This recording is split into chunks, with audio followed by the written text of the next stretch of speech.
अस्सलाम वालेकुम स्टूडेंट्स।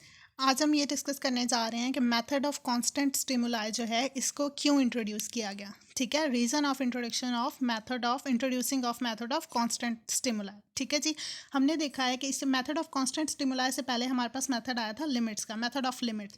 लेकिन मेथड ऑफ लिमिट्स जो था उसमें कुछ लिमिटेशंस थी। ठीक है जी, क्या लिमिटेशन थी मेथड ऑफ लिमिट्स में? उसमें एरर ऑफ हैबिचुएशन होता है और एरर ऑफ एंटिसिपेशन होता है।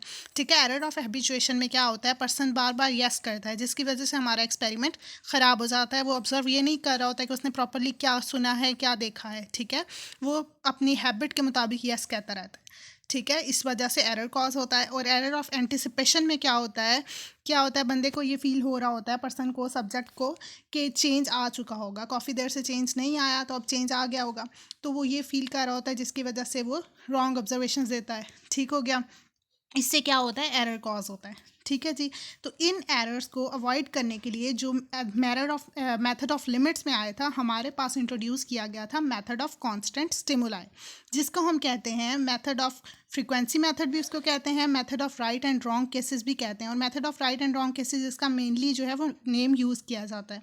ठीक हो गया, और साथ इसको कहते हैं method of constant stimulus difference. ठीक है, और कांस्टेंट मेथड। सही है, ये काफ़ी ओल्डेस्ट साइकोलॉजिकल मेथड है। इसमें क्या है, मोस्ट एक्यूरेट मेथड है। ठीक है, साइकोलॉजिकल मेथड्स में, साइकोलॉजिकल मेथड कौन से मेथड्स होते हैं जिसमें हम क्या करते हैं, हम डिफरेंस फील कर रहे होते हैं।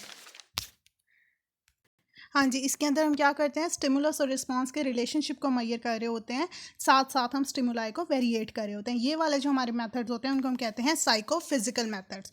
तो इन मेथड्स में हमारे पास जो बेस्ट मेथड है वो कौन सा है, मेथड ऑफ कांस्टेंट स्टिमुलाई। इसमें क्या करते हैं, ये क्यों बेस्ट है, इसके अंदर हम हमारा जो स्टिमुलाई है उसको ग्रेजुअली इंक्रीज़ और डिक्रीज़ नहीं करते जैसे कि हम मेथड ऑफ लिमिट्स में कर रहे थे। इसमें हम ग्रेजुअली इंक्रीज़ नहीं कर रहे होते, जिससे फिर क्या है कि पर्सन को आइडिया हो जाएगा कि अब थोड़ा ज़्यादा हो गया होगा, अब थोड़ा लो हो गया होगा। तो इस तरह उसको अपने माइंड में कोई परसेप्शंस नहीं आती हैं जिससे वो खुद से अंदाजे लगा के आपको रिप्लाई करे, जिससे आपके एरर्स कॉज हों। ठीक है, इसमें क्या होता है, आप रैंडमली कोई भी आप जो परफॉर्म कर रहे हैं एक्सपेरिमेंट, फॉर एग्जांपल वेट का एक्सपेरिमेंट है।